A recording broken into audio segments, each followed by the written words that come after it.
드립니다. 겸손히 내 마음 드립니다.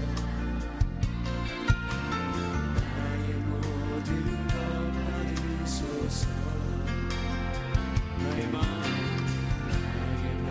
깨끗게 씻어주사 주의 길로 행하게 하소서. 주의 길로 행하게 하소서. 내가 원하는 한 가지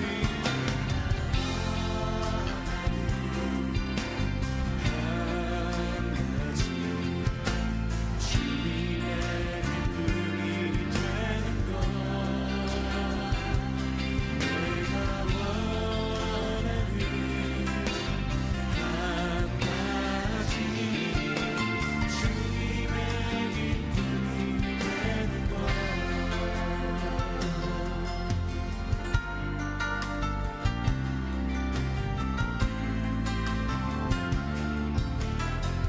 우리 다시 한번 고백할 때 우리 가슴에 손을 대고 고백해볼까요? 나 주님의 기쁨 되기 원하네. 나 주님의 기쁨 되기 원하네. 나를 새롭게 하소서.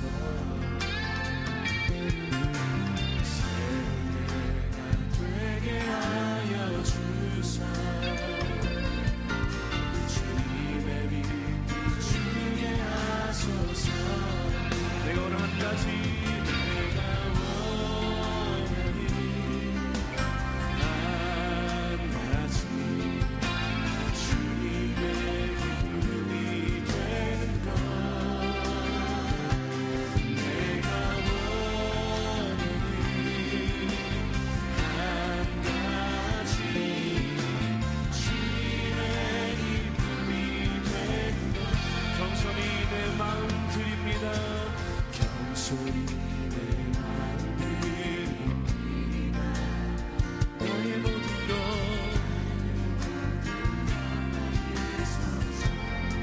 나의 마음 깨끗게 씻어주사. 나의 마음 깨끗게 씻어주사. 주의 길로 가게 하소서.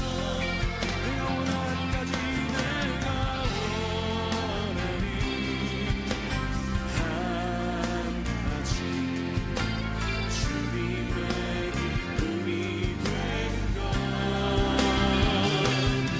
내가 원하는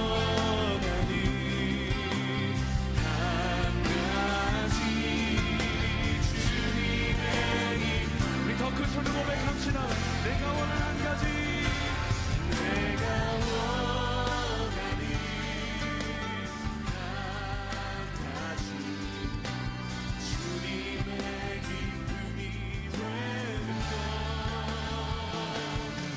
내가 원하는 한 가지 한 번 더 고백합시다. 내가 원하는 한 가지 내가 원하는 한 가지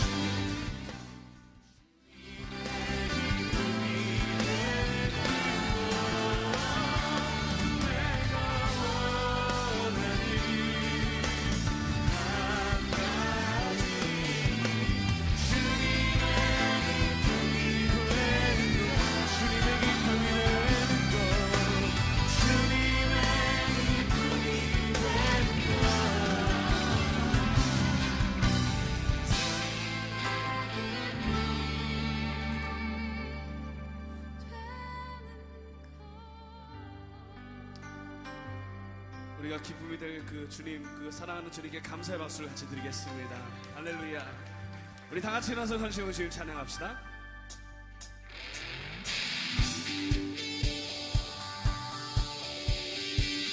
우리 박수 한번 함께.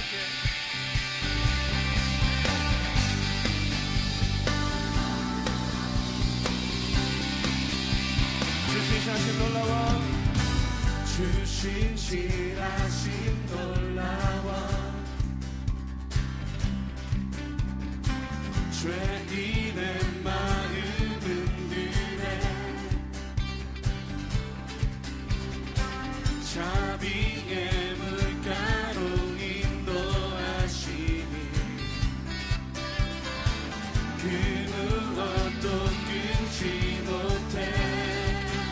기억하소서 주여 기억하소서 주의 성 자녀는 신실한 주님의 약속 주님의 은혜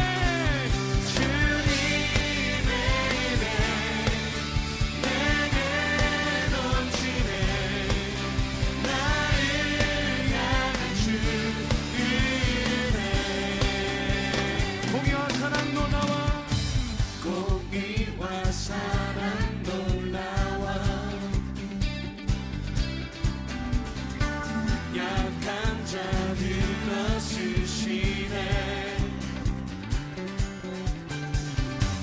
구원의 노래로 인도하시니 만대성 함께 찬양해 주여 기억하소서 주여 기억하소서 주의 성 자녀는 신실한 주님의 약속 주님의 은혜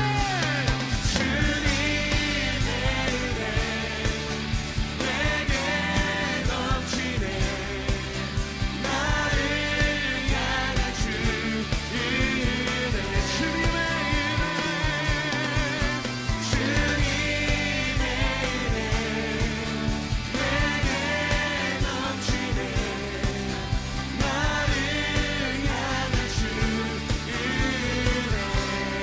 주여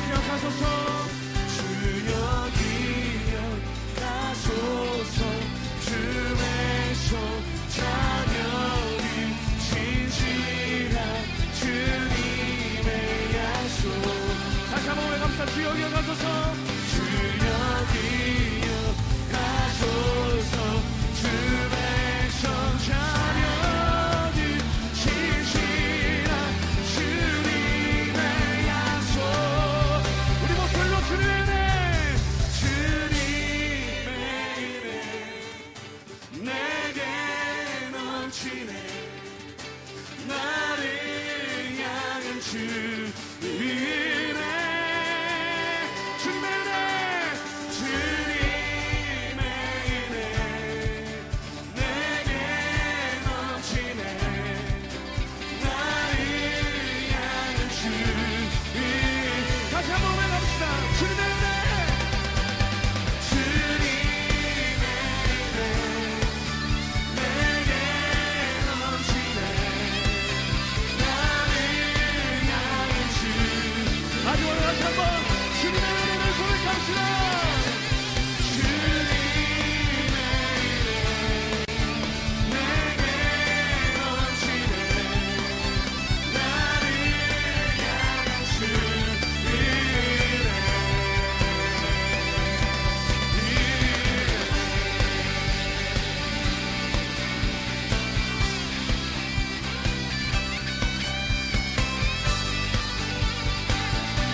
전심으로 외갑시다. 내 마음 다해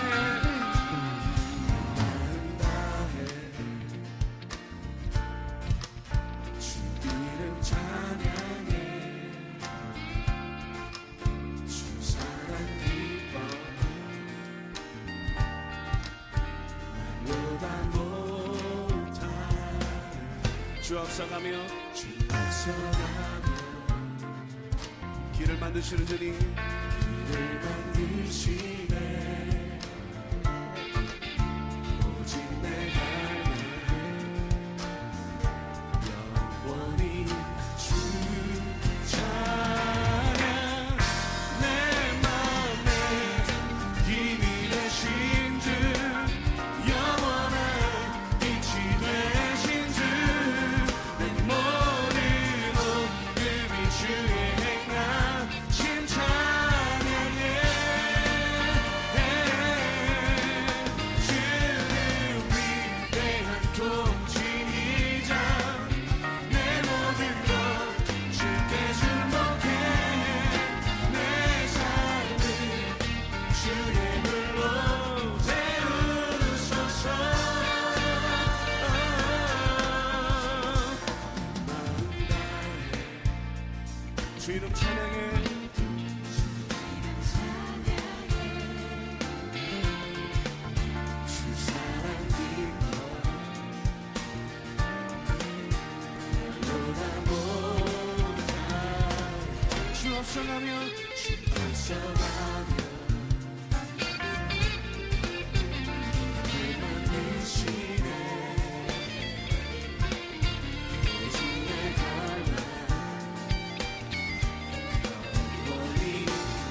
주님께 감사의 박수와 환호성으로 주님께 영광을 드립시다. 할렐루야.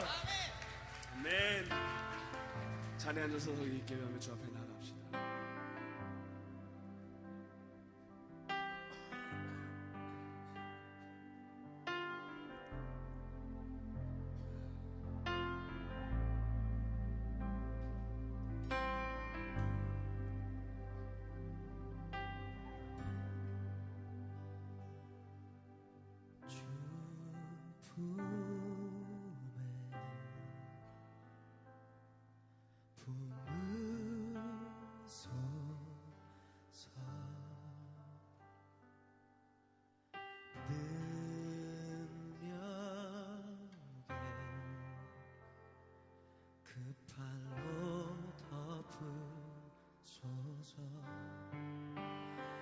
거친 파도 날 향해 와도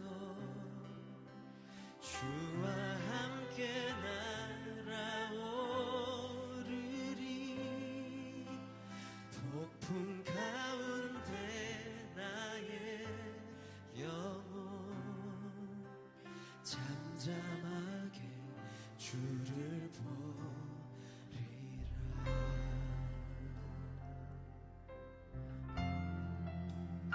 주님 안에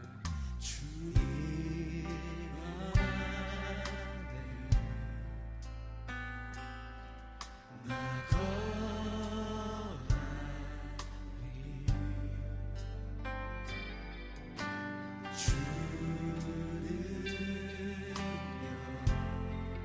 나 잠잠히 믿네.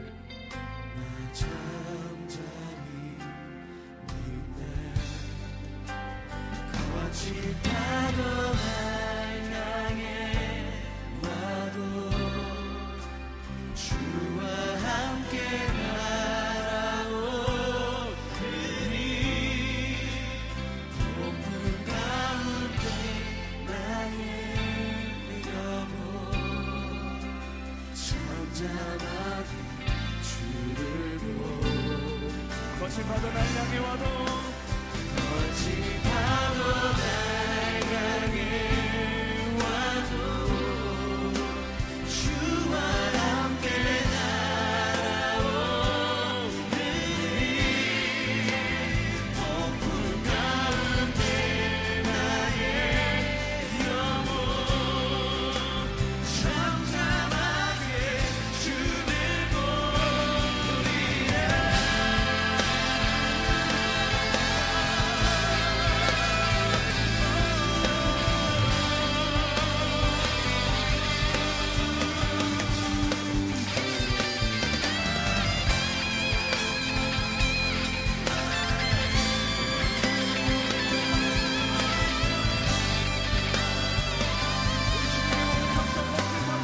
거친 파도 날 향해 와도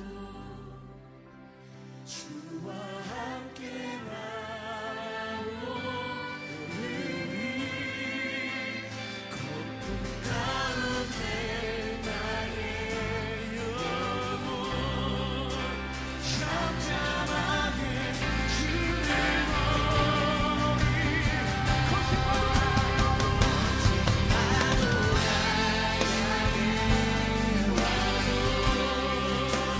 주와 함께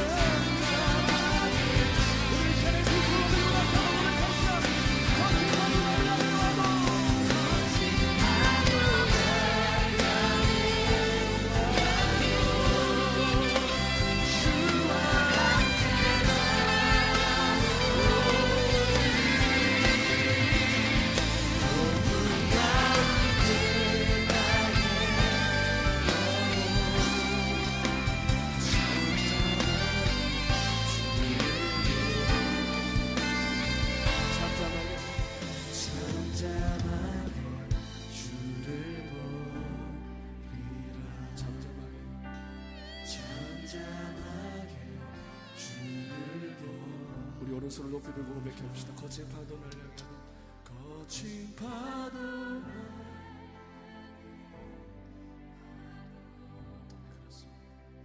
주와 함께 날아오리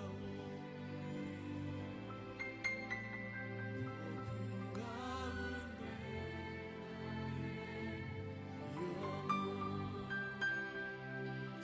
가운데 폭풍 가운데 있는 이들이 있다면 다시 한번 믿음으로 선포합시다. 오른손을 높이 들고 거친 파도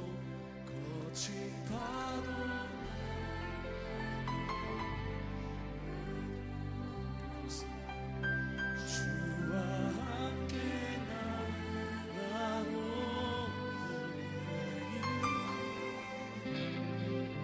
폭풍 가운데 나의 영혼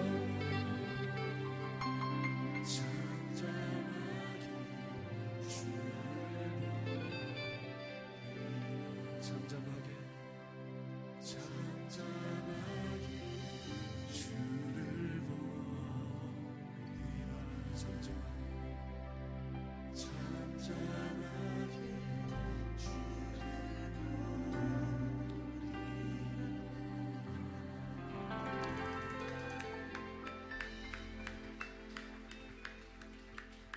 하나님 아버지, 우리의 삶이 너무나 때로는 어렵고 폭풍 가운데 있고 계속 힘든 그런 시간들을 겪고 그 험난한 그 어둠 속에 있는 사람들이 있을 것입니다. 우리 힘으로 이겨낼 수 없음을 기억합니다. 그래서 주님이 필요하고 주님이 있어야 함을 오늘 이 저녁에 알게 하여 주시옵소서. 하나님, 오늘 말씀하여 주시고 힘들어 지쳐있는 영혼들에게 주님 찾아와 주셔서 위로가 되어 주시고 소망이 되어 주시고 주님을 바라볼 수 있는 모든 것 되어 주시옵소서. 하나님, 오늘도 긍휼의 마음으로 또한 주님을 갈망하는 마음으로 찾아온 모든 이들, 어쩌면 오늘의 예배가 일생일대의 마지막 예배일지 모르는 이들에게도 하나님 오늘의 예배가 희망이 되어지게 하시고 말씀을 통하여서 그 주님을 볼 수 있는 축복이 있게 하여 주시옵소서. 우리와 함께 하시는 그 주님을 찬양합니다. 예수님의 거룩하신 이름으로 기도합니다. 아멘.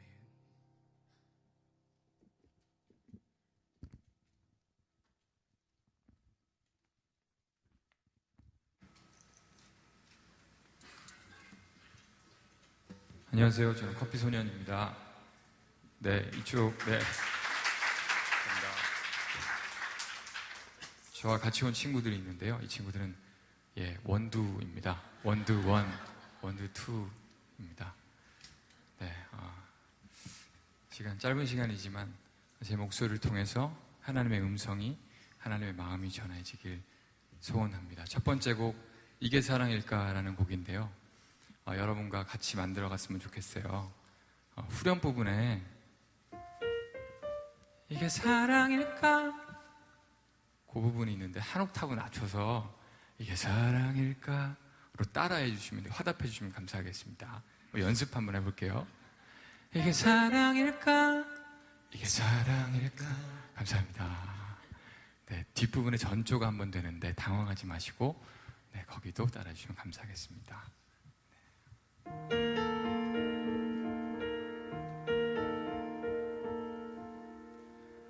사랑을 잊었죠. 오래된 얘기 중 나도 모르게 편해만 가요. 내가 왜 이럴까요?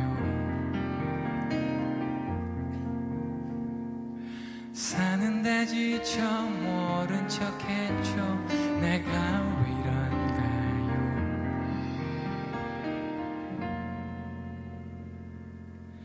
이게 사랑일까? 이게 사랑일까? 이게 사랑일까? 이게 사랑일까?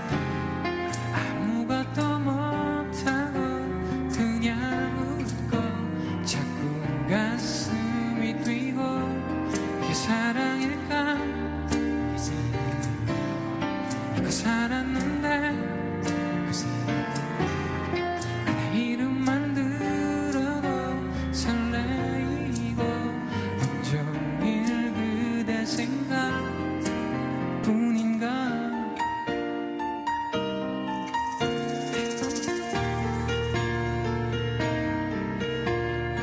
사랑을 잊었죠. 오래된 얘기죠. 사는데 지쳐 모른 척했죠. 혼자도 괜찮았죠. 내 사랑일까? 내 사랑일까? 아무것도 못하고 그냥 웃고 자꾸 가슴이 뛰고 이게 사랑일까? 잊고 살았는데 그대 이름만 들어도 설레이고 온종일 그대 생각 이게 사랑일까? 이게 사랑일까? 아무것도 못하고 그냥 웃고 자꾸 가슴이 뛰고 이게 사랑일까? 그 사랑인데 그 이름만 들어도 설레이고 온종일 그대 생각뿐인가.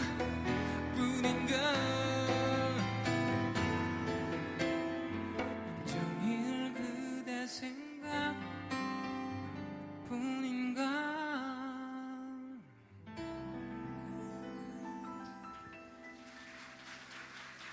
네, 감사합니다. 중간에 좀 실수를 했죠. 네, 참 당황스럽고요. 좀 이 자리가 긴장되는 것 같아요. 네, 여러분들께서 너무 빤히만 쳐다보고 계셔가지고. 네, 하지만 저런 걸 만들어가는 이게 사랑니까 참 좋았습니다. 다음 곡은 그 외사랑의 아픔, 기다림을 노래한 곡입니다. 네가 그리워라는 곡 들려드리겠습니다.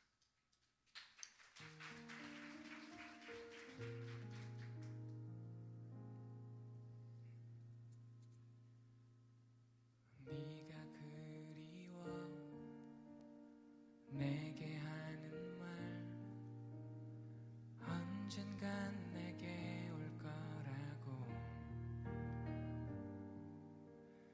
널 기다린 만큼 아파한 그만큼 가까워진다고 네가 보고파 내게 하는 말 언젠간 내게 올 거라고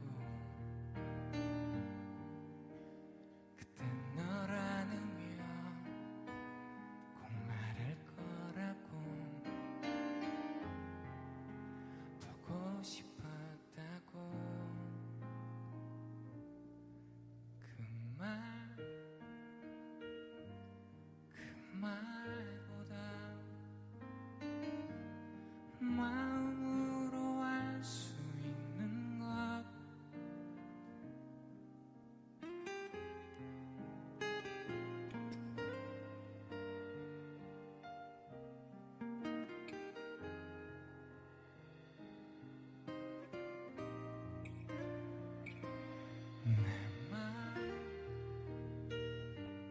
내 마음보다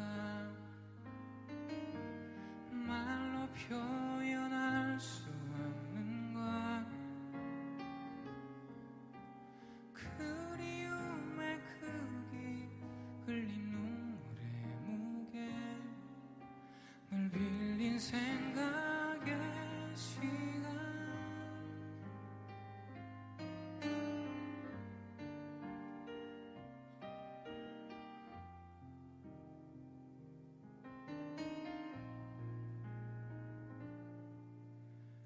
네가 보고파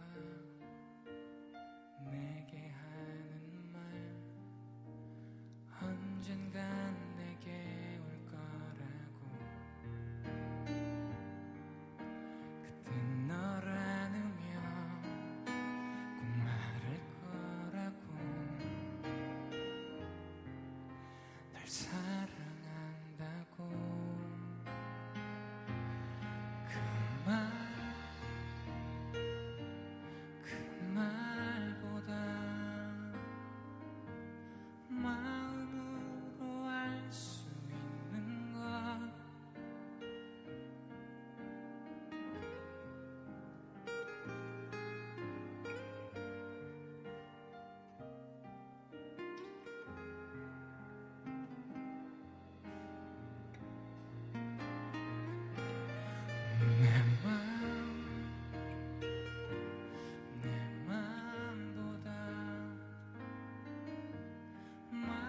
표현할 수 없는 것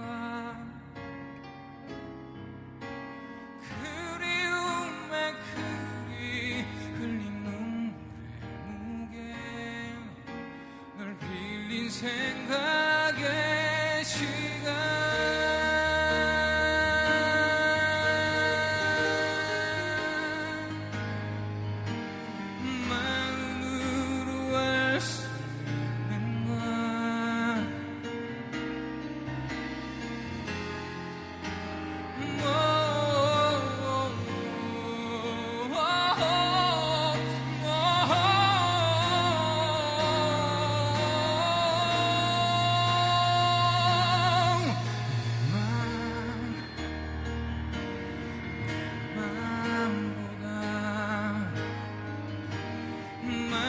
표현할 수 없는 것 그리움의 크기 흘린 무게 널 빌린 생각의 시간 널 빌린 생각의 시간 널 빌린 생각의 시간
들으셨습니다.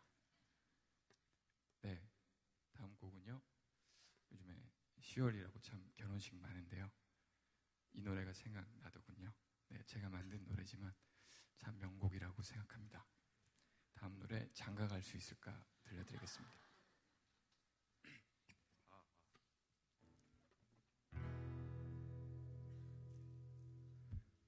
장가갈 수 있을까? 장가갈 수 있을까? 올해도 가는데 장가갈 수 있을까?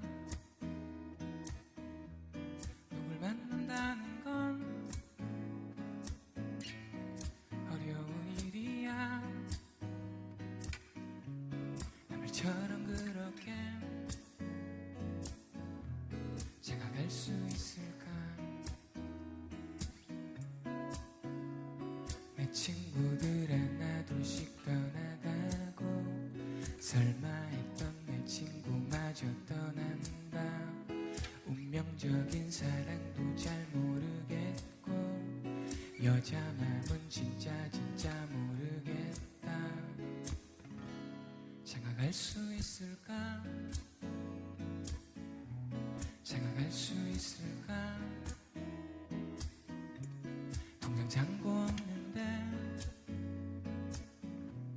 장가갈 수 있을까? 누굴 만난다는 건 어려운 일이야. 남들처럼 그렇게 장가갈 수 있을까? 그녀들의 마음도 대변하기로 합니다. 시집갈 수 있을까? 시집갈 수 있을까? 올해도 수 있을까 누굴 만난다는 건 어려운 일이야 오늘처럼 그렇게 시집갈 수 아시는 분을 같이 노래해 주세요. 이러다 평생 혼자 사는 거 아니야? 이러다 평생 혼자 사는 거 아니야 다시 사랑이란 걸 알 수 있을까 소녀 같던 내 순수함 어디 갔나 여자 마음은 나도 내가 모르게 이번엔 주고받고 해볼게요. 남자분들 제가 갈 수 있을까? 여자분들 시집갈 수 있을까 제가 갈 수 있을까? 시집갈 수 있을까 올해도 가는데 제가 갈 수 있을까? 시집갈 수 있을까 누굴 만난다는 건 누굴 만난다는 건 어려운 일이야. 어려운 일이야 남들처럼 그렇게 처럼 그렇게 제가 갈 수 있을까? 언젠간 우리도 언젠간 우리도 장가 갈 거야. 시집갈 다 같이 거야 우린 꼭 갈 거야.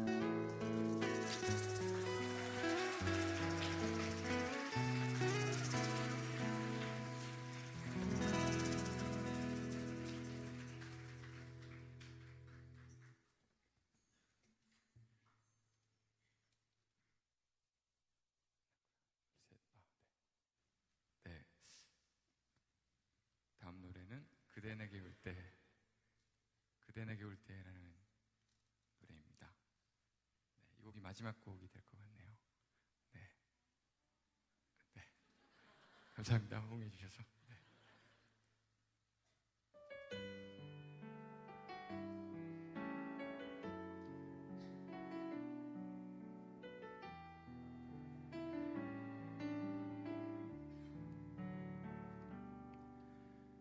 그대 내게 올 때 백마 타고 오지 않아도 그대 내게 올 때 반짝이는 선물 없어도 그대 내게 올 때 날 알아보는 눈빛 하나로 그걸로 나는 충분해요. 그대 내게 올 때 백마 타고 오지 않아도 그대 내게 올 때 반짝이는 선물 없어도 그대 내게 올 때 날 알아보는 눈빛 하나로 그걸로 나는 충분해요. 남은 된장찌개 먹어도 함께 버스 타고 다녀도 들고 따당겨줘도 나는 좋아요. 변치 않는 그대 있다면 나만 사랑하는 그대라면 나는 모든 걸 가진 사람인걸요.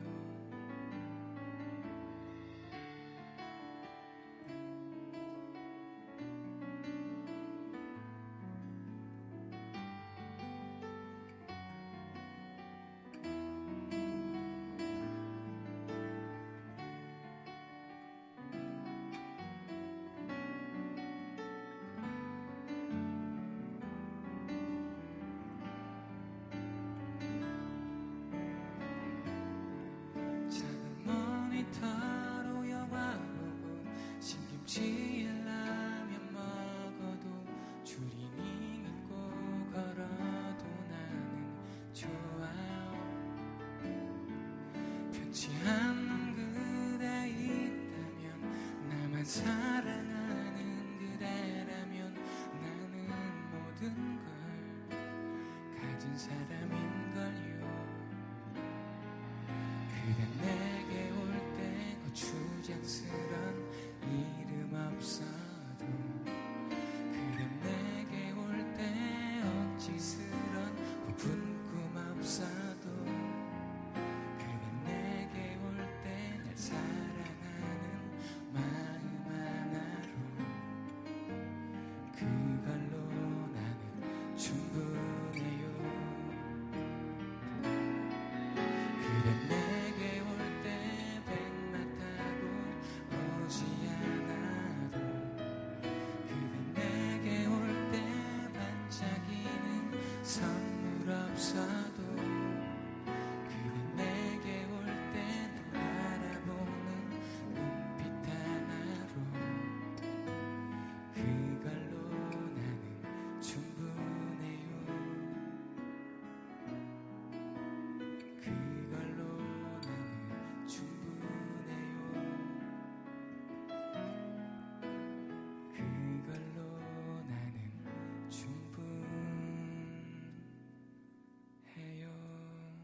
감사합니다. 지금까지 커피 소년과 원두들이었습니다.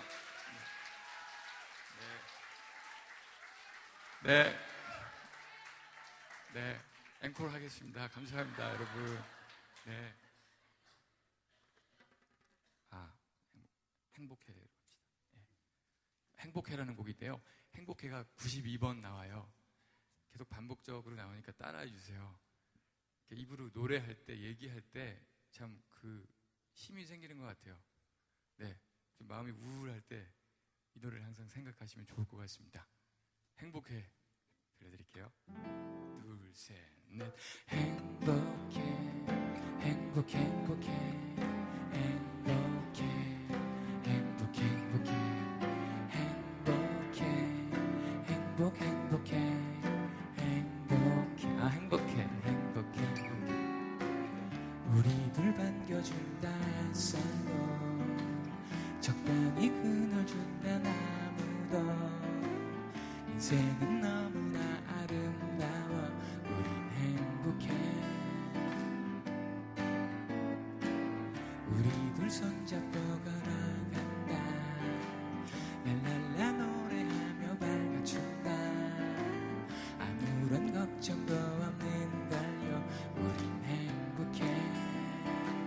행복해.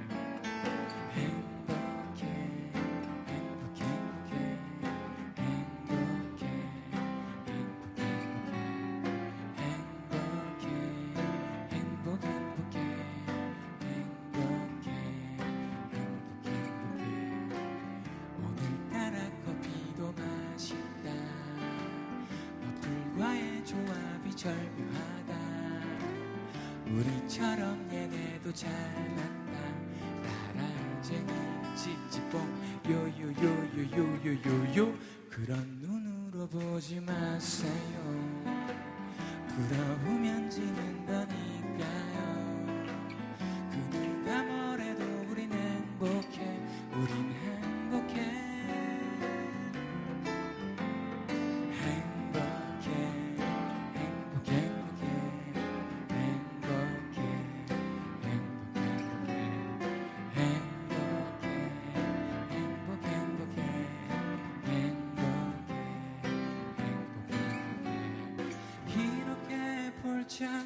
뛰기만 해도 우린 행복해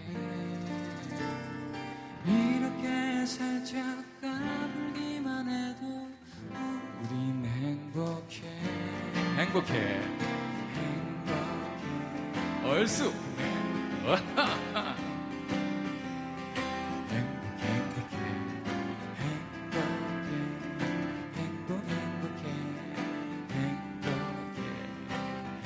계속 행복해. 행복해, 행복해, 행복해,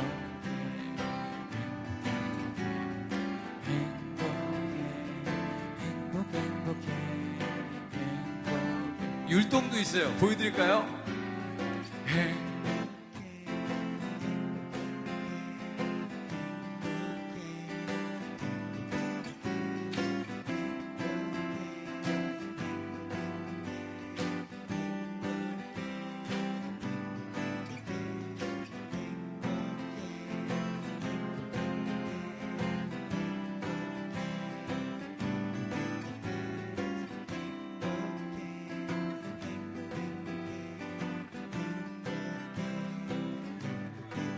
요! 행복해, 행복해, 오사, 행복해,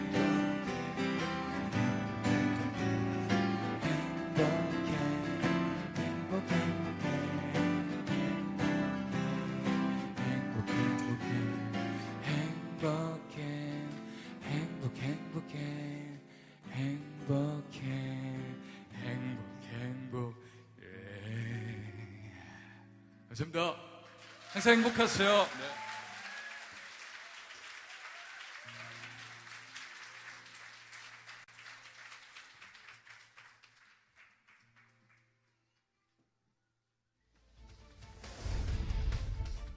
At the wall, goodbye, home run. 끝났다, 넘어갔습니다. 박찬희의 끝내기 홈런. In the air, left center. Oh, there's the rock.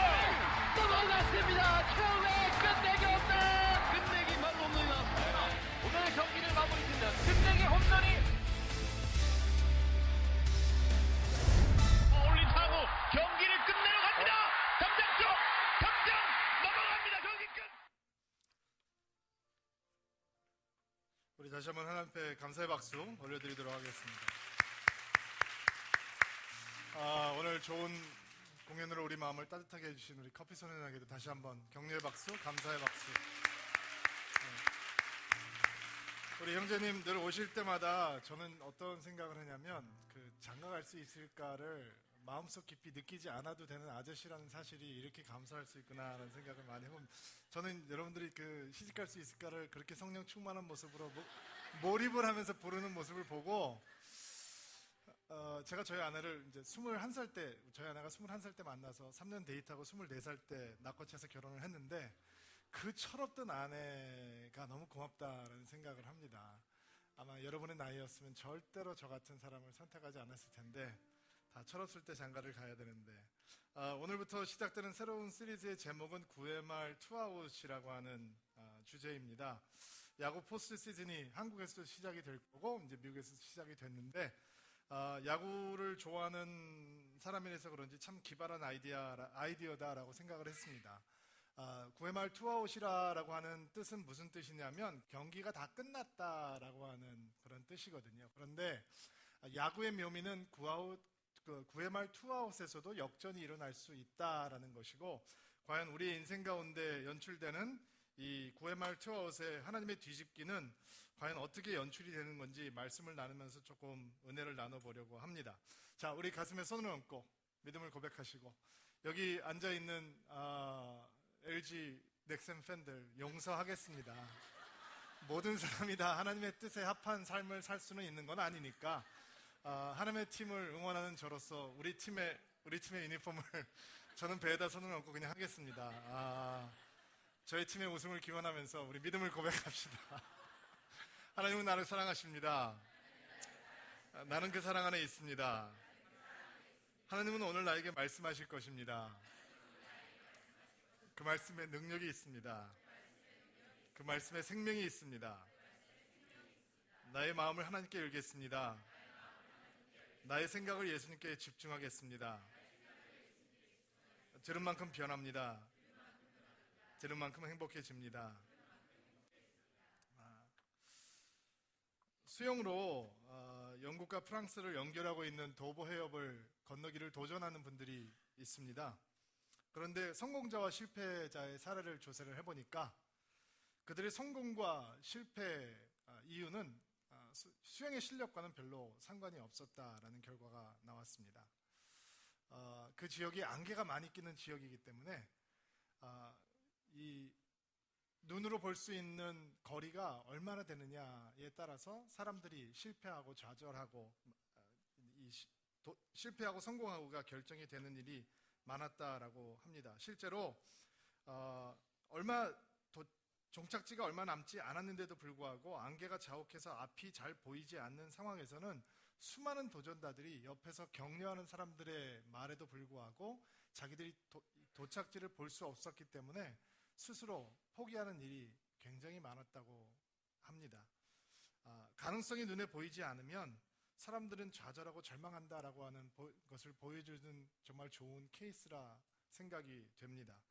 오늘 저희들의 주제는 절망입니다. 희망이 사라진 상태를 절망이라고 하죠. 사전적인 정의는 바라볼 것이 없게 되어 모든 희망이 끊어져 버림. 철학적으로 보면 인간이 극한 상황에 직면해서 자기의 유한성과 허무성을 깨닫게 되었을 때 느끼게 되는 정신 상태, 이것을 절망이라고 얘기한다고 합니다. 구약 성경을 보면 절망 속에 사로잡힌 사람들이 얼마나 비논리적으로 비상식적으로 행하게 되는지 보여주는 사건이 하나 등장하는데 구약에서 약속의 땅을 향해서 나아가던 이스라엘 백성들이 가나안 땅에 스파이를 보내서 그 땅을 정탐하게 됩니다. 그리고 40일 동안 그 땅을 잘 정탐하고 돌아온 스파이들이 이런 보고를 하죠. 그 땅 좋은 땅입니다. 너무 좋은 곳으로 하나님께서 우리를 인도해 주고 계십니다. 그런데 그 땅에는 거인들이 살고 있습니다. 그 땅에는 등치가 무지무지하게 큰 거인 족속들이 살고 있는데 거기까지만 했으면 좋겠는데 이 스파이들이 자기 해석도 커멘터리도 붙여서 보고를 했습니다. 아마 우리가 보기에 우리 자신을 그들에게 비교해 보아도 형편없이 없는 존재였는데 그들이 우리를 보기에도 아마 메뚜기 같은 존재였을 것입니다 라는 이야기를 덧붙여서 보고를 합니다. 그 얘기를 들은 이스라엘 백성들이 밤새워 큰 소리로 울었다라고 성경은 이야기를 합니다. 그리고 말도 안 되는 비상식적인 요구를 하기 시작합니다. 다시 리더를 뽑아서 이집트로 돌아가자라고 얘기를 합니다. 이집트 땅이 어떤 땅이었습니까? 여러분, 이스라엘 백성들이 노예로 430년 동안 살았던 땅이었습니다. 그런데 절망에 사로잡힌 이스라엘 백성들이 모세가 아닌 리더를 뽑아서 다시 이집트 땅으로 돌아가서 노예로 살자라고 말도 안 되는 주장을 하는 것이 바로 절망의 결과였습니다. 희망이 사라져버리니까 스스로 노예가 되겠다고 결정을 하는 것이죠. 미국에서 청소년 사역을 할 때 저는 감옥 사역을 좀 해봤습니다. 실제로 소년원과 그 다음에 주연방 교도소에 가서 복음을 전하는 일들을 좀 해봤는데요. 특별한 콜링이 있어서 한 건 아니고 제가 복음의 능력을 깨닫고 너무 가슴이 설레서 하기 싫어하는 청년들과 청소년을 데리고 들어가서 했습니다. 그때 제 말을 따라 주었던 사람들 정말 지금 생각하면 고맙습니다. 저는 그런 전도사 못 따라다닐 것 같은데 그때 참 저를 잘 따라와 주었습니다.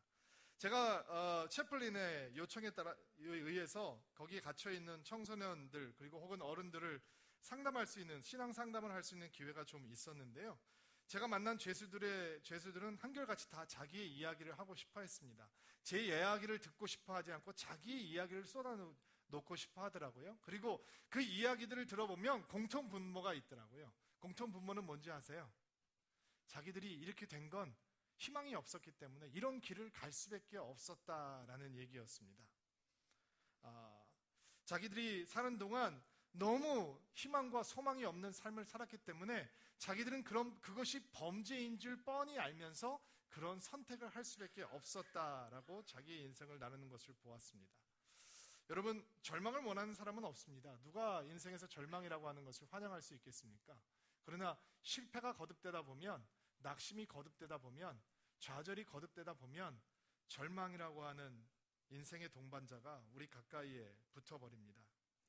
인간들은 절망의 순간 끝을 생각하지만, 그리고 포기를 생각하지만, 다행히 우리가 믿는 하나님께서는 절망이라고 하는 그림자가 다가올 때 하나님께서만 이루실 수 있는 대역전극을 준비하시고 하나님의 희망의 전주곡을 연주하신다라는 것입니다. 오늘 함께 예배하는 분들 가운데 여러 가지로 절망과 낙심 가운데 있는 분들이 있을 줄 압니다. 어떤 분들은 공부 열심히 해서 대학 갔는데 좋은 직장에 취업하고 싶은데 취업이 안 돼서 힘들어하는 분들도 많이 있을 수 있을 것 같고요. 또 좋은 직장에 취직했는데 내가 생각한 거하고 너무 달라서 내가 그 열심히 노력한 결과가 결국 이것을 얻고자 하는 것이었는가 좌거절하고 낙심하시는 젊은이들도 있을 수 있을 것 같습니다. 커피소년의 그 불후의 명곡처럼 장가갈 수 있을까?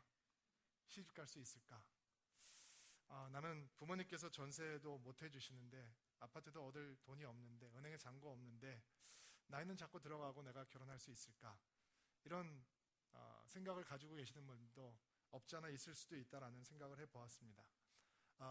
저는 누나도 아직 결혼 안 했고 동생도 아직 결혼을 안 했습니다. 그래서 이렇게 나이가 찼는데 결혼 안 한 분들에 대해서 이렇게 안타까운 마음이 있기도 합니다. 여러 가지 이유로 좌절하고 계시는 분들, 절망하고 계시는 분들, 오늘 말씀을 통해서 사람의 음성이 아니라 하나님의 음성이 들려오는 귀한 시간이 되기를 주의 이름으로 축복합니다. 자, 오늘 하는 말씀을 보면서 좀 이야기를 나눠보려고 하는데요. 오늘 요한복음 5장의 말씀을 나눌 텐데 먼저 1절부터 3절까지의 말씀을 자막을 통해서 한번 읽어보도록 하겠습니다. 같이 한번 읽어볼까요? 시작. 잠깐만요. 요한복음 5장 1절부터 3절 자막 띄워주세요. 여러분들 주머니에 안 나와 있으니까 자막을 통해서 읽어주시면 감사하겠습니다. 시작.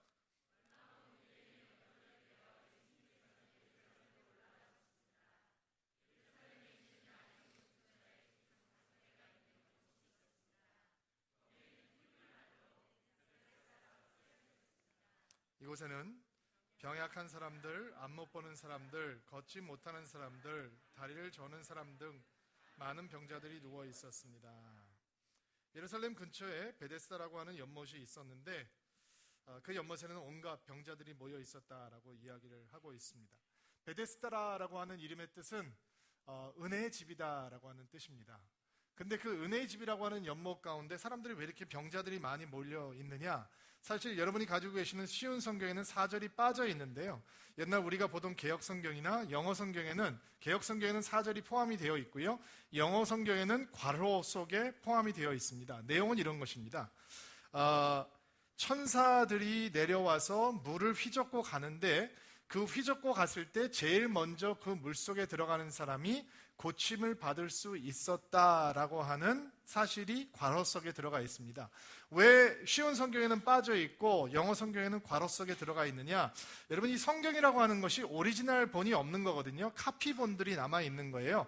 예수님 당시부터 시작해서 사람들이 손으로 필사를 해서 여기저기 흩어져 있던 성경 사본들을 모아서, 각기에서 모아놓은 사본들을 이제 1세기의 거, 2세기의 거, 3세기의 거, 4세기를 모아서 어떤 사본이 오리지널 사본과 가장 가까울까 추측을 해서 이것을 모아 놓았는데, 4절 말씀은 제일 오래되고 권위 있는 사본 속에는 빠져 있는 내용입니다.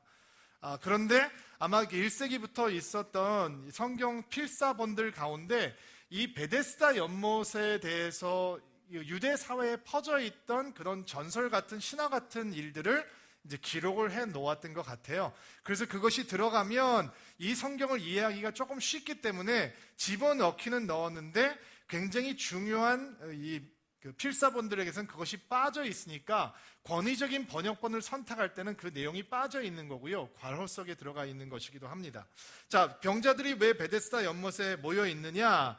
천사가 와서 그 물을 한번 휘저어놓고 가는데, 휘저을 때 바로 물속에 들어가는 사람이 병을 나을 수 있다라고 하는 전해오는 이야기 때문에 전설 따라 삼천리 이야기를 따라서 사람들이 모여 있다라는 것입니다.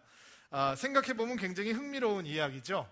그렇다면 베데스라고 하는 연못은 이스라엘에서 가장 희망이 넘치는 곳이어야 할 것입니다. 맞습니까? 글쎄요, 그런지 아닌지 한번 생각해 봅시다. 베데스라고 하는 연못에 어떤 사람들이 모여들었느냐? 첫째, 의사들이 고칠 수 없는 병을 가지고 있었던 사람들이 모여들었을 것입니다. 병에 걸리면 의사에게 찾아갔겠죠. 그리고 온갖 민간 요법을 다 동원해서 고치려고 해보았을 것입니다. 제가 목 디스크가 좀 심하거든요. 그래서 고생을 좀 많이 오랫동안 했어요. 근데 제가 처음 목 디스크가 있다라고 소문이 나니까 이전교회에서, 이전교회는 굉장히 큰 교회니까 저를 굉장히 사랑하고 좋아하던 분들이 온갖 이 민간 요법을 알려주시는 거예요. 저 진짜 많이 해봤어요. 침도 수백 대 맞아봤고 온갖 별거를 다 먹어봤고, 근데 효력이 없는 거예요. 뭐 이렇게 디스크가 나쁜 사람들은요, 마디마디가 나쁜 거라고 이렇게 지네를 말려서 빻아서 가져다 주기를 하고, 그러면 제가 이렇게 감사합니다 받고 안 먹으면 되는데, 이분들이 저를 향한 사랑이 너무 열정적이라 뚜껑을 열어서 수저에다가 펴서 하라는 거예요. 자기가 보는 앞에서 먹으라는 거죠. 근데 보통 이런 것들이 그냥 프로틴, 단백질일 거라고 생각을 해요. 그냥 단백질 종류겠죠. 근데 맛이 형편없어요. 아주 형편없어요. 그런데도 그냥 감사하면서 그거 먹어보기도 하고 별걸 다 해봤어요. 그런데도 차도가 없더라고요. 그냥 아프게 살라라는 하나님의 뜻인 줄 알았어요. 어떤 기도하는 분이 저한테 오더니 이런 말씀을 해주시더라고요. 제가 여기 조금 아파봤는데 하나님께서 다 고쳐주셨어요. 그런데 목 디스크만 지금 안 낫고 있는데, 하나님께서 사랑하시는 자매님을 통해서, 어떤 권사님을 통해서 저한테, 목사님, 하나님께서 목사님 목이 아픈 거는 다림줄이래요. 여러분, 다림줄이 뭔지 아세요? 건물을 지을 때 벽돌이 삐뚤게 올라가지 말라고 이렇게 줄을 하나 내려가지고 추를 내리면 똑바로 일직선으로 쓰기 때문에 그게 벽돌을 쌓을 수 있는 그 잣대가 되는 거예요. 그걸 다림줄이라고 얘기해요. 제가 늘 하나님을 의지하고 기억할 수 있도록 아마 하나님께서 다림줄로 제 목이 아프게 하시나 보다. 그래서 그런지 하루 종일 아파요. 그냥 하루 종일 그냥 바늘로 쑤시듯이 계속 찌르듯이. 그래서 아프면 기도하고, 아프면 스트레칭 하면서 주님, 나를 긍휼히 여기 주시옵소서, 하나님, 이게 내가 주님을 의지할 수 있는 길입니다 라고 생각하고 살아요. 그런데 이 베데스라고 연못에 가는 사람들은 저보다 더 심각한 수준의 사람들이었을 거예요. 이런 온갖 민간 요법으로도 안위함을 얻을 수 없었던 사람들, 이제 막다른 골목에 다다른 사람들이 베데스다 연못에 모여들었을 거예요. 그리고 여러분 아마 거룩한 상상력을 한번 동원해 보시면 좋겠어요. 저는 이 베데스다 연못가가 코미디 촬영장이라고 생각해요. 이게 조용히 있는 연못가가 아니에요. 아마 몇 분에 한 번씩 첨벙첨벙 사람들이 거기 뛰어들어갔을 거예요. 여러분 낚시 가보셨어요? 바다 낚시 말고 민물 낚시, 이렇게 추를 띄워놓고 찌를 올려놓고 있는 낚시를 보셨나요? 이렇게 찌를 쳐다보고 있으면 찌가 움직일 때 낚아채야지 고기를 낚는 거거든요. 근데 그걸 한참 쳐다보고 있으면 가만히 있는데도 움직이는 것처럼 보여요. 여러분 이 사람들이 뭐를 쳐다보고 있겠어요? 물만 쳐다보고 있는 거예요. 물이 동한 다음에 들어가야 나니까 하루 종일 물만 쳐다보고 있는 거예요. 거기에는 5년 차도 있을 수 있을 거, 지금 1주 차도 있을 수 있고, 지금 물이 동하면 또 들어가야 되는 거예요. 무슨 병이 있든지 상관없어요. 그 사람들이 알고 있는 거는 물 속에 들어가면 낫는다라고 하는 것을 믿고 거기에 나와 있기 때문에, 은혜의 집에 베데스다라고 하는 연못에 있는 거기 때문에 물만 쳐다보고 있다가 물이 움직였다라고 시작하면 뛰어들어가는 거예요. 누가? 아픈 사람들이. 저는 첨벙첨벙 들어갔을 거라고 생각해요. 그러면 사람들이 꼴딱 젖어서 나오는 거죠. 고쳐졌어요? 안 고쳐진 채로 나오는 거예요. 그래도 혼자 뛰어들어갈 수 있는 사람은 괜찮은 편이에요. 혼자 움직일 수 없는 중환자들, 그럼 누가 미고 왔을 거 아니에요. 그럼 어떻게 들어가요? 그 사람들 누가 던져야 될 거 아니겠어요? 그러면 던지겠죠. 물속에 빠져들어요. 연못이니까. 그러면 혼자 나올 수 없어요. 그럼 죽지 않을 만큼 남겨뒀다가 또 뛰어들어가서 그 사람 건져내겠죠. 허부적 거리겠죠. 근데 나아요? 안 나아요? 안 나요. 이게 매일 안식일만 빼놓고 매일 반복되지 않았을까? 저는 이렇게 한번 상상해봐요. 그렇지 않겠어요? 여러분 같으면 들어가지 않겠어요? 여러분에게 피부병이 생겼는데, 여러분에게 문둥병이 생겼는데, 여러분의 손이 못 쓰게 됐는데, 여러분의 다리가 오그라들었는데, 여러분에게 종양이 생겼는데, 여러분의 손이 어려워졌는데 물이 움직였다라고 하면 다른 사람 눈치 보겠어요? 누구 눈치를 보겠어요? 낫는 사람이 장땡이지. 뛰어 들어가는 거죠. 그리고 사람들은 거기서 걸어 나오면서 아닌가 봐, 물이 안 움직였나 봐 라고 생각하면서 조금씩 죽어가기 시작하는 거죠. 베데스다라고 하는 연못은 희망이 가득한 곳이 아니었어요. 처음에는 거기에 희망을 가지고 사람들이 나왔어요. 그리고 물속에 뛰어 들어갔어요. 사랑하는 사람들을 물속으로 던져줬어요. 그런데 시간이 지나면 지날수록 베데스다는 희망의 자리가 아니라 좌절의 자리요, 절망의 자리로 변해가고 있었습니다. 거기서 상상도 할 수 없는 힘든 절망 속에 있었던 한 사람을 만나게 되는데요. 5절 말씀 같이 한번 읽어볼게요. 5절 말씀 읽어주세요. 시작.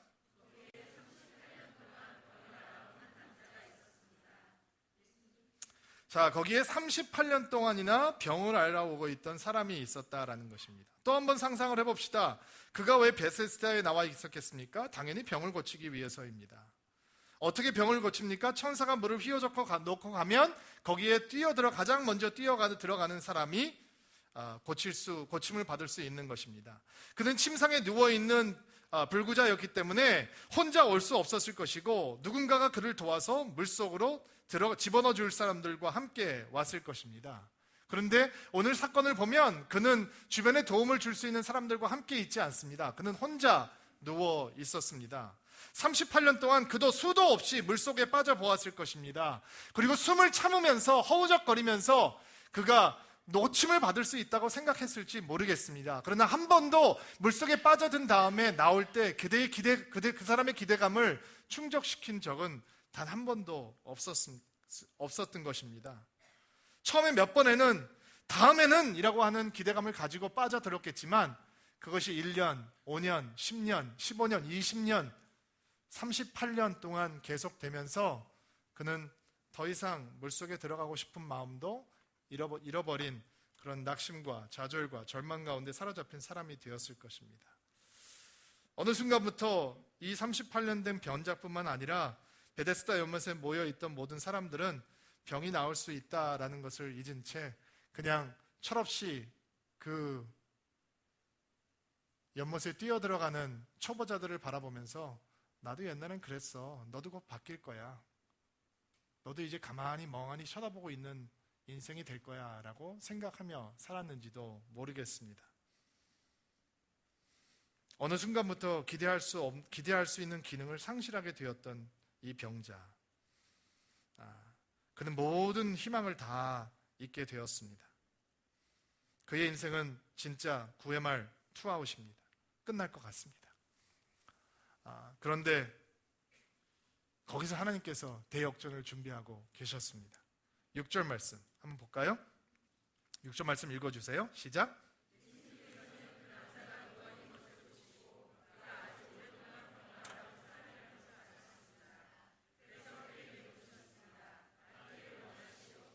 자, 대역전 드라마를 위해서는 그 역전을 이루어낼 수 있는 선수가 등장을 해야 합니다. 맞습니까? 예. 보통 대타 작전을 하기도 하죠.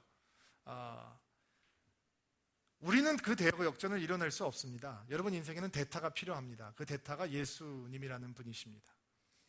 베데스다 5장, 요한복음 5장 베데스다 연못, 그리고 38년 된 병자의 이야기는 우리에게 상황이 얼마나 절망적인지만을 보여줍니다. 그러나 반전은, 대역전은 예수님이 그 절망의 현장 가운데 들어오시면서 시작되고 있는 것입니다. 절망의 집으로 변해버린 은혜의 집 베데스다에 희망을 줄 수 있는 유일한 사람은 병자가 아닙니다. 예수님이셨습니다. 오늘 이야기에 예수님께서 등장하지 않으신다면 역전극은 없는 것입니다. 예수님이 없다면 게임은 그냥 끝나는 것입니다. 인생의 대역전이 어떻게 이루어집니까? 인간의 의지입니까? 노력입니까? 인간의 어떤 인맥입니까? 운입니까? 여러분 38년 동안 이 환자가 안 해본 게 뭐가 있겠습니까? 여러분 같으면 동원하지 안 해본 게 뭐가 있겠습니까? 이 역전은 오직 예수 그리스도께서 우리 인생 가운데 등장하셔야 가능한 것입니다. 저희 교회가 벌써 4년이 거의 다 돼가고 있습니다. 세월이 너무 빠르다라는 생각을 해보는데요. 다시 한번 서울드림교회를 개척했을 당시를 떠올리게 되었습니다. 저는 꿈을 가지고 온누리교회를 사임하게 했습니다. 근데 사임을 할 때 저에게 큰 낙심을 갖게 한 사건이 있었습니다. 그거는 제가 아버님처럼 존경하고 스승처럼 섬겨오셨던 저희 멘토 되셨던 하영조 목사님께서 저에게 너무너무 마음이 어려워지셨다라는 겁니다. 처음에는 저의 꿈을 축복해 주셨는데 아무래도 너무 사랑하고 좋아하던 후배가 교회를 떠난다고 하니까 가만히 계시면 계실수록 좀 마음이 언짢아지셨나 봅니다. 그래도 전 풀어주실 줄 알았는데 목사님의 마음이 많이 언짢은 상태로 제가 교회를 그만두게 되었습니다. 저는 너무 낙심이 되더라고요. 내가 하나님의 음성을 잘못 들었나라는 생각도 해보았습니다. 그리고 교회를 그만두고 저는 여기저기를 다니면서 교회를 할 수 있는 공간들을 찾아다니기 시작했습니다. 부동산 하는 사람들을 만나서 건물을 보러 다니기 시작했죠. 올라갑니다. 조그만 공간인데 가서 뭐 하시는 분입니까? 무슨 회사입니까? 라고 얘기할 때 저는 교회입니다 라고 얘기를 했습니다.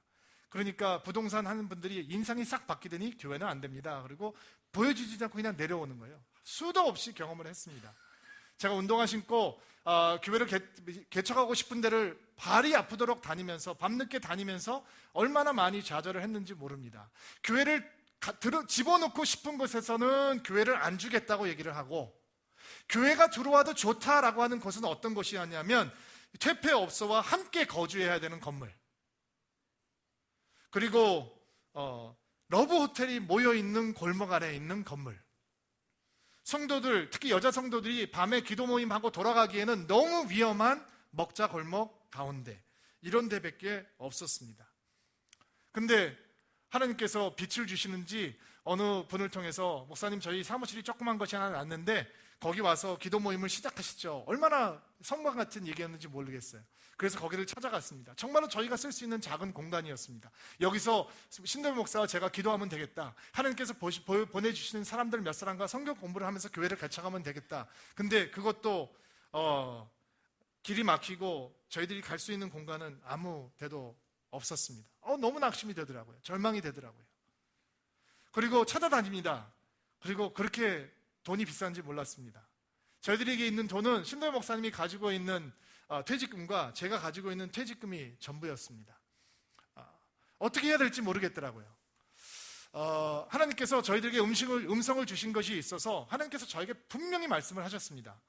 여호수아, 너 사람에게 돈 필요하다고 얘기하지 마. 돈은 내가 준다.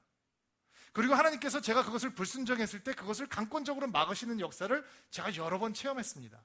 그래서 한국에 돌아와서 제가 신대 목사님께 그렇게 간증을 했습니다. 우리는 절대로 하나님께서 하신다고 했으니까 사람에게 도움을 요청하지 말자. 어떤 분들은 너무 안타까우니까 길이 안 열리니까 이렇게 얘기하시는 분들이 있었습니다. 목사님 도대체 얼마가 필요하신 겁니까? 얘기를 해줘야 드릴 게 아니겠습니까? 그때 저희는 그런 분들을 향해서 이렇게 얘기했었습니다. 똑같이 형제님, 자매님 조금만 기다려 주십시오. 하나님께서 사람한테 얘기하지 말고 하나님을 기대하라고 하셨습니다. 우리가 하나님을 좀 바라볼 수 있도록 기다려 주십시오 라고 얘기했습니다. 그런데 교회는 나타나지 않았습니다. 너무 낙심이 되더라고요. 너무 절망이 되더라고요. 교회는 집에서는 큰 소리를 쳤습니다. 제 딸들을 모아놓고 예배를 드리고 교회는 어떤 것이고 꿈을 따라가야 되는 것이고 하나님의 꿈은 위대한 것이고 설교를 막 했습니다. 그런데 현실은 어떤 것도 열리지 않았습니다. 사무실도 나타나지 않고 교회도 나타나지 않았습니다. 이 한남로 길을 앞을 걸어가고 있는데 앞에 커다랗게 임대 사인이 붙어 있더라고요. 들여다보았습니다. 널찍한 공간이 깨끗한 타일이 깔려 있고 얼마나 큰 공간인지 몰라요. 어마어마하게 크더라고요. 그래서 제가 이렇게 안에다 들여다보고 야, 이 공간 너무 좋다. 도배야 좋지 그랬습니다. 근데 신대 목사가 옆에 있다가 좋지 딱 한마디 비쌀 거야. 그리고 가격이 얼마인지 물어봤습니다. 우리가 빌릴 수 없는 공간이었습니다. 이거는 빌릴 수 없지. 그리고 저는 그냥 너무 마음이 낙심이 되고 절망이 되고 해서 안을 쳐다보면서 있는 척 하면서 막 눈물이 흐르는 거예요. 하나님, 내가 하나님의 음성을 잘못 들은 겁니까? 하나님 이거 너무하십니다. 뭐 좀 열어주셔야죠. 근데 그 공간이 저희가 쓰고 있는 1층 커피숍입니다. 저희가 그거를 쳐다보고 있다가 이런 얘기를 턱 던졌습니다. 여기 뭐 혹시 빌려 쓸 수 있는 데는 없나? 우리는 임대는 못하니까 빌려주는 데 있을지 모르잖아. 그랬더니 여기를 공사를 하고 있더라고요. 다 여기를 뜯어놓고 도배를 다시 하면서 공사를 하고 있더라고요. 6시간 처음 빌리기로 했습니다. 저희가 교회 이름도 없을 때 서울드림교회는 그렇게 시작이 되었습니다. 그리고 그렇게 부러워하던 그 공간이 우리의 커피숍이 되었습니다. 절망, 좌절, 저 4년 전에 경험해 보았습니다. 너무 낙심이 되고 혹시 미국 가라고 그러시는 하나님의 음성인가? 라는 생각이 들더라고요. 근데 예수님께서 오시더라고요. 예수님이 내 삶으로, 목사였던 내 삶으로, 낙심하고 있던 내 삶으로, 좌절하고 있던 내 삶 속으로 쑥 들어오시더라고요. 그랬더니 길이 열리기 시작합니다. 사람에게 지난 4년 동안 어떤 사람에게도 도와달라라고 얘기하시고 서울드림교회는 여기까지 왔습니다. 그리고 서울드림교회 두 번째 캠퍼스 송파 캠퍼스가 지금 준비되고 있습니다. 여러분, 예수님이 오셔야 되는 겁니다. 여러분의 삶 가운데 죽어있는 예수님이 아니라 살아있는 예수님이 여러분 삶 속으로 쑥 들어오셔야 절망이 대역전되는 드라마가 시작이 되는 것입니다. 자, 예수님께서 또 어떻게 대역전극을 이루어 가시느냐? 무슨 질문을 던지시죠? 7절 말씀에 내가 낫기를 원하느냐? 낫기를 원하시오 라고 말씀을 하시죠. 자, 두 번째, 구에마 투아웃의 대역전극의 드라마의 이 전략은 죽어있는 소망을 살리는 것이었습니다. 이 소망이 이 병자 안에 있었단 말이죠. 병자도 잊어버리고 있던 꿈이고 소망이고 희망이었습니다. 그는 38년 동안 기대했는데 아무 사건도 일어나지 않았기 때문에 소망을 잃어버리고 있었습니다. 그런데 예수님께서 그의 소망을 가르쳐 주시는 거예요. 내가 낫기를 원하느냐? 당신이 낫기를 원하시오? 당신 여기 왜 나와 있어? 낫기 위해서 나와 있죠. 당신 안에 낫고자 하는 그 간절한 마음이 있죠. 당신이 이 자리에 나와 있는 이유가 바로 그것 때문이죠. 그 소망 때문이죠 라고 하는 것을 예수님께서 다시 가르쳐주고 계셨던 것입니다. 여러분, 왜 절망이 무서운 줄 아세요? 내 안에 소망이 있었다는 것을 잊어버리게 하기 때문이에요. 근데 예수님께서 그것을 기억나게 해주세요. 그러면 내가 낳고 싶으냐? 그럼 뭐라고 대답하면 되겠어요? 예, 낳고 싶습니다 하면 되죠. 어떻게 대답을 하는지 볼까요? 7절 말씀 같이 한번 읽어볼게요. 시작.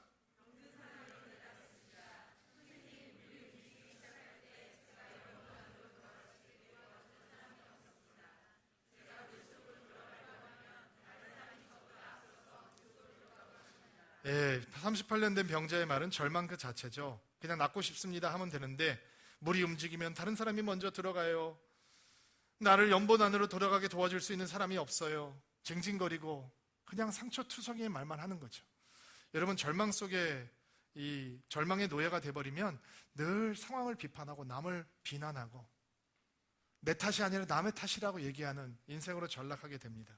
그러나 예수님께서는 그런 징징거리는 소리 가운데서도 작은 씨앗 같은 믿음을 보시고 작은 씨앗 같은 소망을 보시고 기적을 베풀어 주시는 것이죠. 8절 말씀 읽어보세요.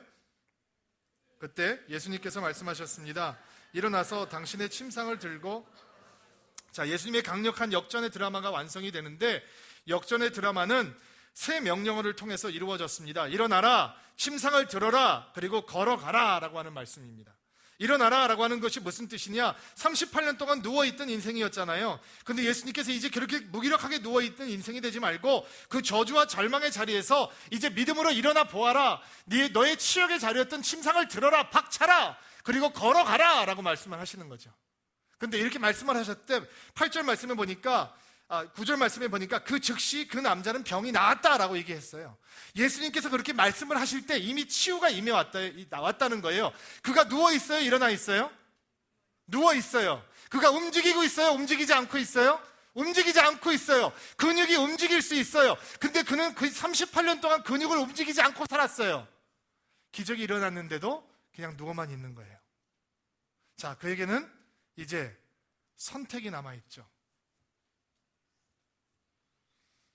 일어나라, 침상을 걷어차고 들어라, 걸어가라 라고 하는 하나님의 말씀을 순종할 것인지, 그 예수님의 말씀을 따라서 한번 해볼 것인지, 아니면 지금 뭔 소리 하는 거야, 내가 38년 동안 누워 있었어, 내가 38년 동안 여기 나와 있었어, 내가 낳고 싶어서 여기 나왔다고, 걷고 싶어서 여기 나왔다고, 아니 나를 저기다 던져줘야지, 천사가 물을 젓고 갈 때 바로 지금이야 라고 얘기를 해주든지, 아니면 나를 거기 데리고 가다가 천사가 물을 동할 때 나를 제일 먼저 던져주든지 이렇게 도와줘야지, 지금 당신 무슨 소리를 하는 거야, 나를 놀리는 거야 라고 화를 낼 수도 있는데도 불구하고 그는 왠지 그 마음 가운데 정말 씨앗 같은 소망을 붙들고 예수님께서 하라는 대로 해보셨다는 것이죠. 여러분, 이게 대역전의 드라마의 완성이에요. 여러분, 베드로가 예수님을 만날 때 기억하시나요? 밤새도록 수고했어요. 고기를 한 마리도 잡지 못했어요. 절망을 했겠죠. 근데 예수님께서 말씀하세요. 그물 다 씻어놨는데, 설거지 다 하는데 집에 와서 밥 달라고 난 남편 밉대면서요. 저는 오늘 집에 가서 그거 하려고 그래요. 아니, 그물 다 씻어놨는데 내일 아침에 또 나가야 되는데 낮에는 고기가 안 잡히는 건데, 야, 깊은 데 가서 그물을 던지자. 아니, 어부 출신도 아닌 목수 출신 사람이 어부한테 와서 고기를 이렇게 잡아라 저렇게 잡아라, 그게 말이 됩니까? 그런데 베드로가 이렇게 얘기하죠. 내가 주의 말씀을 의지해서 그물을 내리겠습니다. 여러분, 대역전의 드라마가 왜 우리 삶 속에 안 일어나느냐? 내 상식이, 내 의지가, 내 논리가 하나님의 말씀보다 앞서기 때문이죠. 이런 자매님을 상담했던 기억이 납니다. 너무 남편한테 매맞고 사는 분이셨어요. 남편이 마약 중독에 아내를 폭행하고 너무너무 위험한 사람이었어요. 근데 너무 절망 속에 사는 자매인데, 제가 섬기는 기독교 단체 기관에 상담을 받으러 오셨는데 저를 만나게 됐어요. 시애틀에 있는 흑인촌에, 빈민촌에서 살고 있는 흑인 자매님이셨어요. 극빈자죠. 그 남편을 떠나라 라고 목사님들이 조언을 해주었어요. 기도해 주었어요. 근데 말씀을 못 따라가는 거예요. 절망 속에 있으니까 그 말씀을 순종을 못하는 거예요. I know, 알아요. 내가 그 사람을 떠나야 산다는 걸 알아요. 그러나 결국 끝까지 못 떠나는 거예요. 얻어맞고 병원에 입원하고 아이들이 구타를 당해서 포스터 케어에 들어가고 하는데도 결국 그 집을 못 떠나더라고요. 여러분, 말씀에 순종하지 않는 인생은 결국 하나님의 역사를 경험하지 못합니다. 하나님께서 우리에게 대역전을 주실 때는 하나님께서 주시는 말씀에 순종하는 사람들에게 허락해 주시는 것입니다. 여러분, 믿으십니까? 9회 말 투아웃의 대역전극은 당신은 만들 수 없는 오직 하나님만이 연출할 수 있는 대드라마입니다. 예수님께서 하실 수 있습니다. 여러분, 핸델의 메시아라는 곡을 알고 계시죠? 그리고 맨 마지막 곡 할렐루야도 기억하고 계실 것입니다. 최고의 명성을 가지고 있던 작곡가 핸델이 오페라를 제작하면서 계속 실패를 거듭하게 되고 빚대 위에 올라앉아서 건강도 잃고 정신적으로 불안한 상태 가운데 큰 절망 가운데 있을 때 57세의 나이에 모든 것을 포기하고 하나님 어찌하여 나를 버리셨나이까 라고 하면서 낙심하며 자기 인생을 살고 있을 때 찰스 제닌스라고 하는 시인에게서 편지를 받게 됩니다. 당신의 인생을 포기하기에는 너무 이르지 않은가, 이제 다시 시작해보게 라고 하면서 하나님의 음성을 들려주기 시작했다고 합니다. 그리고 제니스가 보내준 것은 예수님의 생애에 대한 하나님의 말씀이었습니다. 그리고 그 내용을 따라서 곡을 쓰기 시작합니다. 24일 동안 침식을 잃고 하늘의 영광을 바라보면서 작곡을 하고 완성된 곡이 바로 우리가 지금까지도 사랑하는 핸델의 메시아라고 하는 곡입니다. 여러분, 절망은 사람들은 끝이라고 얘기할지 모릅니다. 그러나 하나님께는 인생의 대역전을 이룰 수 있는 놀라운 희망의 전주곡입니다. 여러분의 상황 가운데 어떤 상황들이 있는지 모르지만 포기하고 싶은 분들, 낙심 속에 잡혀있는 분들, 나는 안 된다고 한심을 짓고 계시는 분들, 오늘 이 시간이 하나님의 역전이 임해오는 귀한 시간이 되기를 주의 이름으로 축복합니다. 저는 오늘 여러분들에게 두 가지 기도를 해드리려고 합니다. 잠시 머리를 숙여주시고요. 긴 시간 경청해 주셔서 감사합니다. 이 시간을 통해서 하나님께서 여러분에게 은혜를 주실 줄로 확신합니다. 첫 번째 기도는, 목사님, 내 인생에도 역전이 필요합니다. 9회 말 투아웃 같았던 상황들이 있는데 하나님, 나에게도 역전을 허락하여 주옵소서. 간절한 마음이 있는 분들이 있을 것입니다. 그 상황은 아마 여러분과 하나님만 아실 것입니다.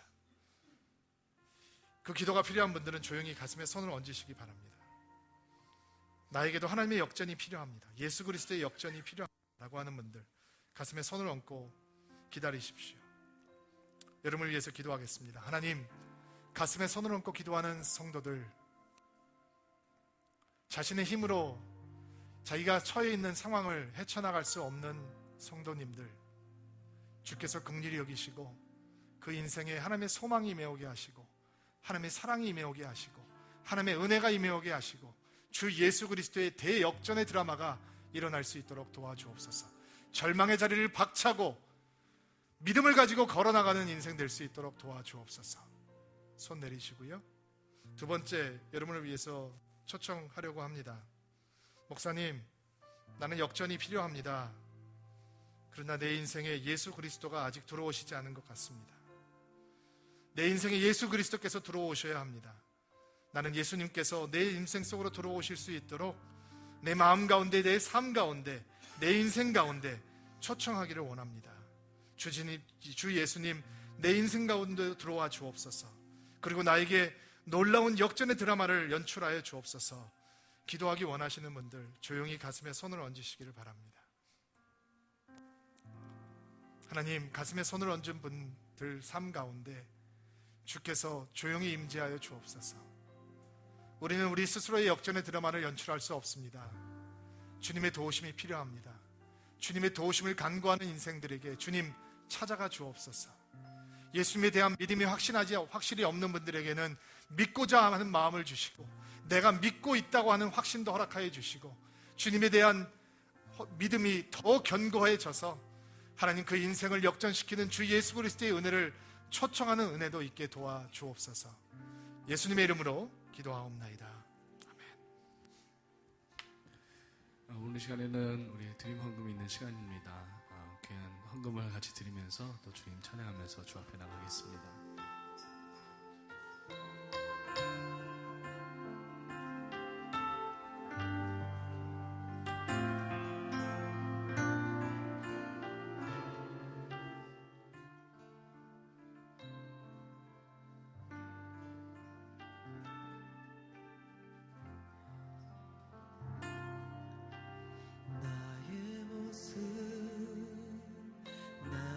나의 소유 주님 앞에 모두 드립니다.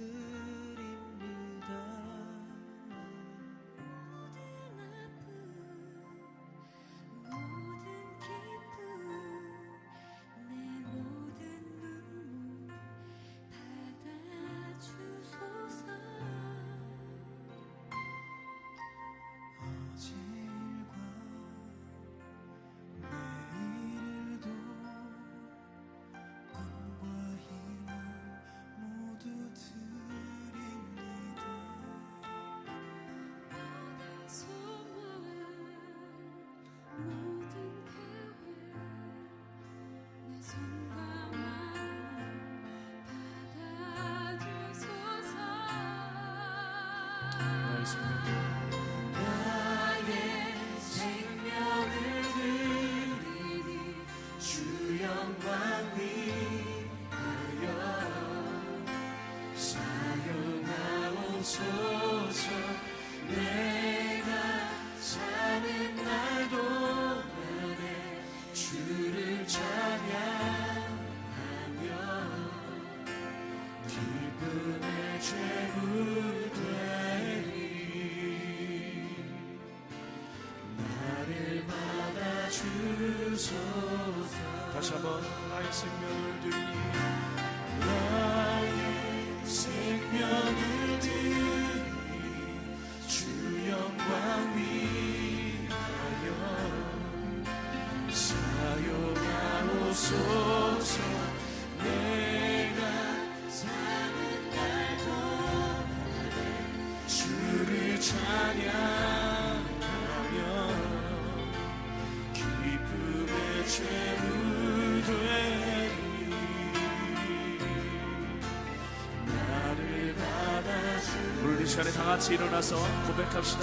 나의 생명을 드리니 나의 생명을 드리니 주 영광 위하여 사용하옵소서.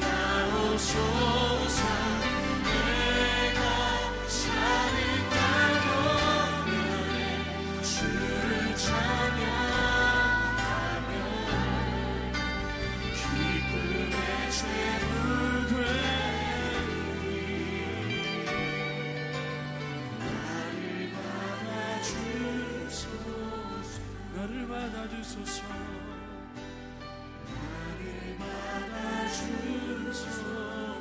나를 받으소서. 주님 나를 받아주소서.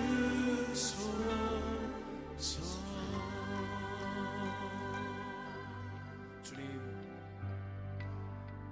세상은 구의 말 투아웃이 끝이라고 절망이라고 이야기하지만 주님 찾아오시면 구의 말 투아웃에 역전의 인생이 있음을 기억합니다. 하나님, 우리의 인생에 그런 어려움의 시간들이 있습니다. 어쩌면 말하지 못하는 그 아픔 가운데 있는 이들 이 자리에 있을 것입니다. 그들이 오늘의 말씀을 통하여서 그 주님을 모시게 하시고 주님이 능력이 되어 주셔서 그것을 믿고 회복되어지는 그 축복이 오늘 이 시간을 이후에 삶 속에 이루어질 수 있도록 도와주십시오. 귀한 물질을 하나님께 드렸습니다. 이 물질이 쓰여지는 데마다 하나님의 나라가 임하게 하시고 귀한 축복의 일들이 일어나게 하여 주시옵소서. 들은 만큼 변한다고 하였사오니 우리 인생에 변화가 있게 하시고 역전의 인생을 사는, 그리고 한 주간을 그렇게 행복하게 살 수 있는 행복한 인생들이 될 수 있도록 도와주십시오. 예수님의 거룩하신 이름으로 기도합니다. 우리 예배를 받으신 하나님께 감사의 박수를 같이 드리겠습니다. 안녕히 돌아가시고 다음 주에 또 다른 역전의 인생을 또 보는 시간들을 갖겠습니다. 안녕히 돌아가십시오.